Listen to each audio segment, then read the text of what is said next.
So this is inside the altitude. Obviously there's very little compromise in the boot space with the battery underneath. Factory tow bar, nice big chunky Toyo open countries, ATs, steel bash plates, the Toyota lettering, which is brilliant.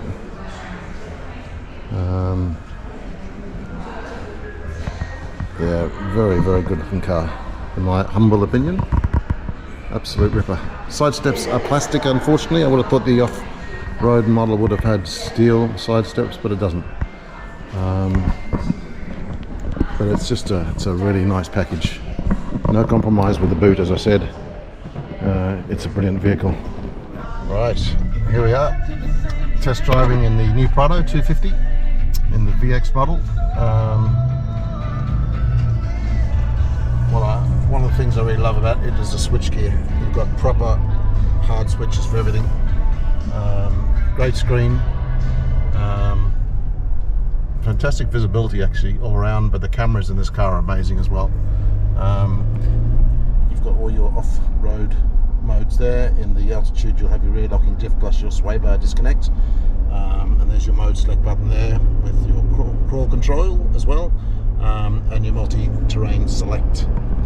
You've got 3 USB-Cs, you've got an HDMI for some reason, wireless charging pad, reasonable size glove box, but good size cup holders, and the VX, you have the fridge. I can hear it, it's on actually, yep, it's on, so I'll just turn that off, we don't need that on. Very spacious in the back.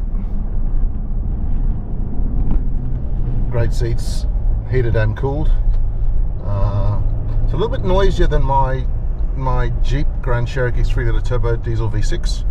I've got to say that the engine is a bit agricultural, but it has sufficient power. I wouldn't say it's got oodles of power. It's got sufficient power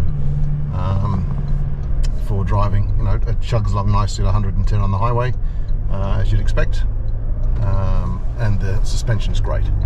It's a really comfortable ride. The steering's very precise. Overall a really good package, I think. The only downside if you're getting the GXL or the VX or the Kakadu is that compromised boot area, whereas the GX and the Altitude have a normal boot basically because they don't have that third row seats. Anyway, that's a problem for Toyota to figure out in the future. VX, that's your second row seating just there, and this is your useless little box here for storage, but basically you're losing all of that in storage. It's incredible how the engineers thought that was a reasonable thing to do. I never know. You've lost so much storage now with it seating like this. I mean, it's lovely to drive. It's really nice to drive. This is the VX, as I said, but plenty of space down there to lose a dog, a child, groceries, everything when you're having to put your gear on the back of the car. So if I close that back up, plenty of room in the back, nice seats, but that is just a major design flaw. It's quite incredible that Toyota could do something like that. Anyway, it's a nightmare. Let's close it.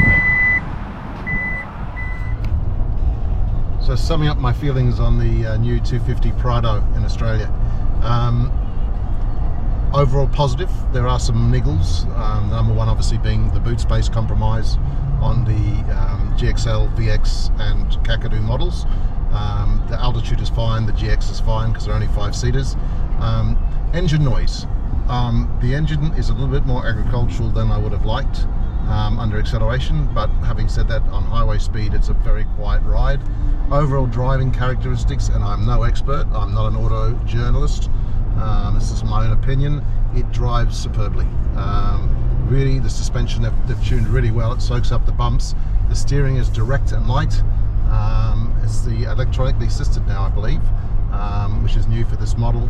This one, being the VX, hasn't got the sunroof and hasn't got the locking rear diff or the sway bar disconnect like the Altitude has, but VX overall a really, really good package, and I just hope people can get over the boot compromise, because it is a fantastic family vehicle in my opinion. Cheers.